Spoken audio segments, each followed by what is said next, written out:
आज आम गोटे नुआ पिठा बनैबा। सबुबले एंडुली पिठा, मंडा पिठा, घी पिठा सबुबले खाऊछु। एई पिठाटा पुर दिया हैची, नड़िया पुर भी देई परिबे। मु किंतु एठी अन्य पुर देइछि। बहुत ही सहज रे बनै परिबा। तो चलंतु किमिति बनैछि देखिबा। नमस्कार बंधुगण, मो चैनल रे आपण समस्तंकु स्वागत करूछि। प्रथमे आमे गैसटा ऑन करिकी कड़ाई बसे दबा। कड़ाई टिके गरम हे गले मु एठी गोटे ग्लास पानी ढाली देली। पानी ढाला परे टिके लूण पके दबा। लूणटा मिलई गला परे आमे ता उपरे एठी चूना पकेबा। ए जेमिति आमे मंडा पिठा कला पूर्व सेटा को टिके जंती दियौ से बेलिया चूना पकेइकरी एठी टिके जंती दबा। एथिरे मु 2 कप चूना नेइछि आ 2 कप चाउଳ चूना एठी पके दोछि। एठी मु आगुरु 1.5 कप पानी देइथिली। आउ जदि पानी लागिवो टिके पछरे दे देबी। आ चूना गुड़ा को भल भाव चलै दब, नले जानिथिबो ता भितर मुंडा मुंडा ही रही जाए।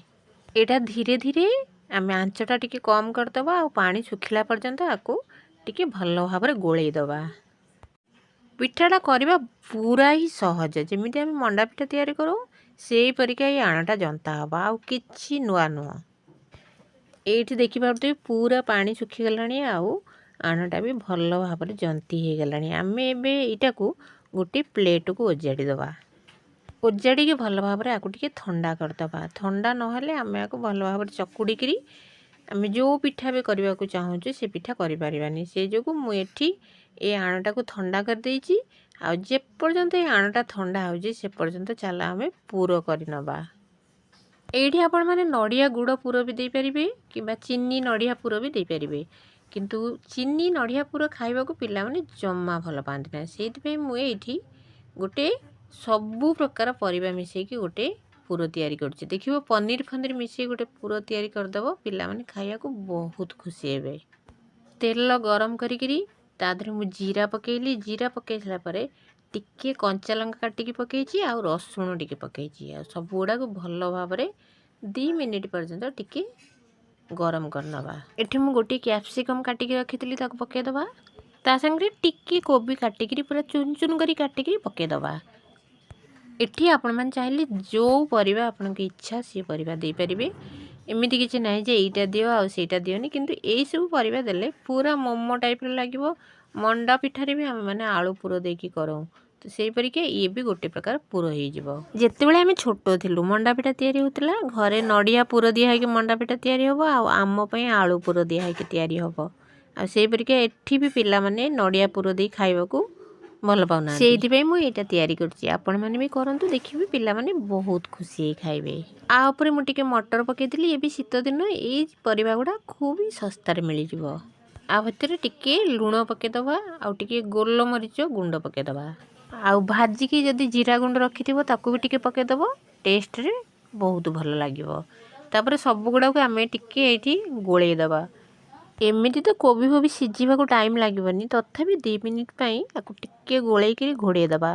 तापर एठी देखंतु मु एठी 150 ग्राम भलिया पनीर पकोजी। पनीर गुडा को मु पूरा ग्रेट करी नेछि। ए जो पनीरटा देखुचंती एटा मु घरे बनैथिली। आपण माने चाहिले बाजारु केडी करी भी आनी परिबे।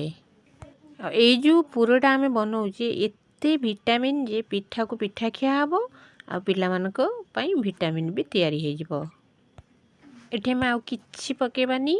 पूरोटा आपर भल भाव रे हे गलानी। कारण पनीर पके सारला परे आमे बेसी टाइम याकू गरम रे रखिबानी। तो एटा को एबे ओल्हे करी आमे साइड करके रखि दबा ठंडा हबा को। जो पर्यंत हम पूरोटा ठंडा होची से पर्यंत आमे ये आणटा को जो जंती की रखितलु पूरा ठंडा हे गलानी। एबे भल भाव रे चकुडी की गोटे अट्टा गुळा जेमिति तयारी करनती सेमिति तयारी करबा। समस्त जानि जंती जे मंडा पिठा केमिति तयारी होय। मंडा पिठा परिका आमे आणटा को बने दबा। एटा गोटे छोटो जगह थिला, एथिरे बिल्कुल चकुडी हो नतला। सेति पे मे कांगुलाटा को उज्जाडी पकेली सब गुडा। आ भल भाव रे चकुडी की मु आकु गोटे अट्टा भलिया गुळा बने देबी। तापरे आमे पिठाटा तयारी करिबा। वीडियोटा जदी भल लागे ताले गोटे कमेंट करिवे। आ कमेंट लिखिबे आपण माने कोठ देखुचंती। ए देखंतु एटा पूरा गोटे अट्टा गुळा भलिया तयारी हे गला। एबे अट्टा गुळाटा को आमे 2 भाग कर दबा। काहे कि ना आमे 2 प्रकार रंगर पिठा बनेबा। ଏଠି ଆମେ କୌଣସି ବାହାର ରଙ୍ଗ କେମିକାଲ କିଛି ମିଶାଇବା ନାହିଁ। ଇଏ ହେଉଛି ହଳଦୀ ଗୁଣ୍ଡ। ଏଠି ଅଧା ଚାମଚ ମୁଁ ହଳଦୀ ଗୁଣ୍ଡ ମିଶାଉଛି। ହଳଦୀ ଗୁଣ୍ଡ ମିଶାଇ ସାରିଲା ପରେ ଏଇଟାକୁ ଚକୁଡ଼ି ଦେବ। ଦେଖିବ ଏଇ ଅଟାଟା ପୁରା ହଳଦିଆ ହେଇଯାଇଛି। ଆଉ ଯଦି ଆପଣମାନେ ହଳଦୀ ଏଇଟା ମିଶାଇକି ରଙ୍ଗ କରିବାକୁ ନ ଚାହାନ୍ତି ତାହେଲେ ଖାଲି ଧଳାରେ ବନେଇଦେବେ, କିଛି ଅସୁବିଧା ନାହିଁ। ଏଇଠି ଦେଖନ୍ତୁ ଏଇଟା ହଳଦିଆ କଲର୍ ପୁରା ପଳେଇ ଆସିଲାଣି। ଆଉ ଟିକେ ଭଲ ଭାବରେ ଚକୁଡ଼ି ଦେଲେ ପୁରା ହଳଦୀ କଲର୍ ହେଇଯିବ। କୌଣସି ଆମେ ବାହାର କେମିକାଲ ରଙ୍ଗ ମିଶାଇନୁ, ପିଓର ଯେଉଁ ହଳଦୀ ପକାଇ ଆମେ ରୋଷେଇ କରୁ ସେଇଟାକୁ ହିଁ ମୁଁ ମିଶାଇଛି। ଏଇଟା ଦେଖନ୍ତୁ 2 ପ୍ରକାର ଚାଉଳର ଗୁଳା ଆମର ତିଆରି ହେଇଗଲା। ଏବେ ଆମେ ପିଠା ବନେଇବା। ପ୍ରଥମେ ମୁଁ ହଳଦୀ ଅଟାରୁ ଟିକେ ନେଉଛି, ଅଟା ନୁହଁ ଏଇଟା ଚାଉଳ ଗୁଣ୍ଡ। ଚାଉଳ ଗୁଣ୍ଡରୁ ଟିକେ ନେଉଛି, ନେଇକରି ଏଠି ଗୋଟେ ବଡ଼ ଗୁଳା ପରିକା କରିଦେବା, ଯେମିତି ଆମେ ରୁଟି ଗୁଳା କରିକି ତିଆରି କରୁ। ଆଉ ତାକୁ ଭଲ ଭାବରେ ବେଲି ଦେବା। ବେଶୀ ବଡ଼ କରିବାନି କିନ୍ତୁ ଲମ୍ବା କରିବା, କାହିଁକିନା ଆମେ ଲମ୍ବାରେ ଡିଜାଇନଟା ବି ବନେଇବା। ଏଇଠି ଦେଖନ୍ତୁ ମୁଁ ଲମ୍ବା କରିଦେଲି। ଆଉ ତା ଭିତରେ ଆମେ ଏଇଥିରୁ 1ରୁ 2 ଚାମଚ ପୁର ପୁରେଇ ଦେବା। ଏଠି ମୁଁ 1 ଚାମଚ ପୁର ଦେଇଥିଲି, ଆଉ 1 ଚାମଚ ପୁର ଦେଇକରି ଏଇଟାକୁ ମୁଁ 2 ସାଇଡ଼ରୁ କଭର୍ କରିଦେମି। ଆପଣମାନେ ଏଇଠି ଦେଖିପାରୁଥିବେ ଭିଡ଼ିଓରେ ଏଇ ଟାଇପ୍ର ଏପଟ ସାଇଡ଼୍ ସେପଟ ସାଇଡ଼୍ ଧରିକି ମୋଡ଼ି ଦେବା। ଡିଜାଇନଟା ଆମେ ଏଇପରିକା ବନେଇବା, ସେଇଥିପାଇଁ ମୁଁ ଆପଣଙ୍କୁ ବନେଇକି ଦେଖେଇଦେବି। ପୁରଟା ପୁରେଇ ସାରିଲା ପରେ ଆମେ 2 ପଟକୁ ଭଲ ଭାବରେ ମୋଡ଼ିକି ମଝିଟାକୁ ଚାପି ଦେବା। ଏଇ ଯେମିତି ଭିଡ଼ିଓରେ ଆପଣମାନେ ଦେଖିପାରୁଛନ୍ତି ସେମିତି କରିବା। କରିସାରିଲା ପରେ ଥମ୍ବନେଲ୍ରେ ଆପଣମାନେ ଦେଖିଥିବେ ଏଇଟାକୁ ମୁଁ ଗୋଟେ ପତ୍ର ଡିଜାଇନ କରିଛି। ତେଣୁ ପତ୍ର ଡିଜାଇନ କରିବାକୁ ଗୋଟେ ଟ୍ୟୁଜର ମୁଁ ହାତରେ ନେଇଛି। ଟ୍ୟୁଜର ନେଇ ୟାକୁ ପ୍ରଥମେ ମଝି ଲାଇନଟାକୁ ମୁଁ ଟାଣି ଦେଉଛି। ତାପରେ ଏଇ ଆପଣମାନେ ଏଇଠି ଦେଖିପାରିବେ ମୁଁ ସାଇଡ଼୍ ଗୁଡ଼ା ଟିକେ ଟିକେ ମୋଡ଼ିକି ଉଠେଇ ଦେଉଛି। ବହୁତ ହି ସହଜ। ଟିକେ ଭଲ ଭାବରେ ଦେଖିଲେ ସମସ୍ତେ ବନେଇ ପାରିବେ ଏଇଟାକୁ। ଏଇ ପ୍ରଥମ ସାଇଡ଼୍ଟା ଯେମିତି ପତ୍ର ପରିକା ମୋଡ଼ି ମୋଡ଼ିକା କରିଦେଇଛୁ, ତାର ସେକେଣ୍ଡ ସାଇଡ଼୍ଟା ବି ସେମିତି ପତ୍ର ପରିକା ମୋଡ଼ି ମୋଡ଼ିକା କରିଦେବେ। ମୁଁ ଏଠି ଭିଡ଼ିଓଟା ସ୍ପିଡ୍ କରିଦେଇଛି, ନହେଲେ ଭିଡ଼ିଓଟା ଅନେକ ଲମ୍ବା ହେଇଯିବ। ଏଭଳିଆ 2 ସାଇଡ଼୍ ଟିକେ ଉଠା ଉଠା କରିଦେଲେ ପୁରା ପତ୍ର ପରିକା ଦେଖାଯିବ।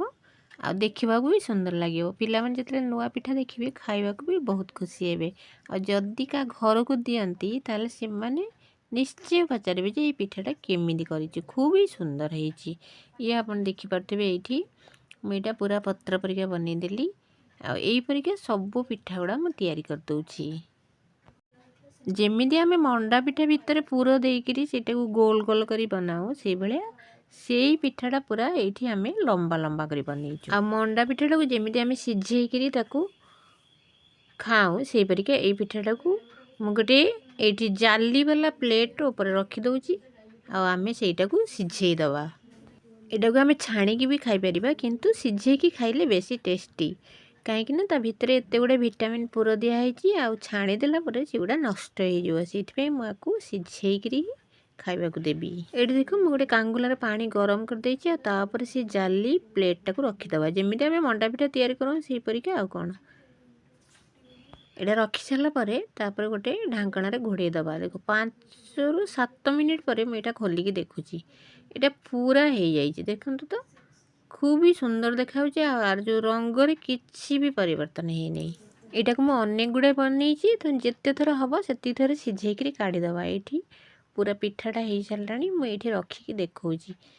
ଖୁବ୍ ହି ସୁନ୍ଦର ହେଇଛି, ଦେଖିବାକୁ ବଢ଼ିଆ ଲାଗୁଛି। ପିଲାମାନେ ବହୁତ ଖୁସି ହେବେ। ଆଉ ମୁଁ ଅନେକ ଥର ବନେଇଛି, ଆର ଟେଷ୍ଟ ବି ବଢ଼ିଆ। ଥରେ ଏଇ ପିଠାଟାକୁ ବନେଇକିରି ଖାଲି ଦେଖନ୍ତୁ କେତେ ସୁନ୍ଦର ଲାଗିବ। ଏଇ ସରସ୍ୱତୀ ପୂଜା ଆସୁଛି, ତା ପୂର୍ବରୁ ଆମେ ଏଇ ପିଠାଟା ବନେଇକିରି ବି ରଖିଦେଇପାରିବା। ଏଇ ପିଠାଟା ଘରେ 2 ଦିନରୁ 3 ଦିନ ପର୍ଯ୍ୟନ୍ତ ରହି ବି ପାରିବ। ପୁରାପୁରି ସିଝିଗଲାଣି। ସିଝିଲା ପରେ ବି ରଙ୍ଗଟାର ପରିବର୍ତ୍ତନ କିଛି ବି ହେଇନି, ଯେମିତି ସେମିତି ଅଛି। ଇଏ ଦେଖନ୍ତୁ ମୁଁ ଗୋଟେ ଭାଙ୍ଗିକି ଦେଖାଉଛି, କେତେ ସୁନ୍ଦର ଲାଗୁଛି। ଆପଣ ନିଶ୍ଚୟ ଏଇଟା ବନାନ୍ତୁ। ଭଲ ଲାଗିଲେ ଗୋଟେ କମେଣ୍ଟ ଅବଶ୍ୟ କରନ୍ତୁ।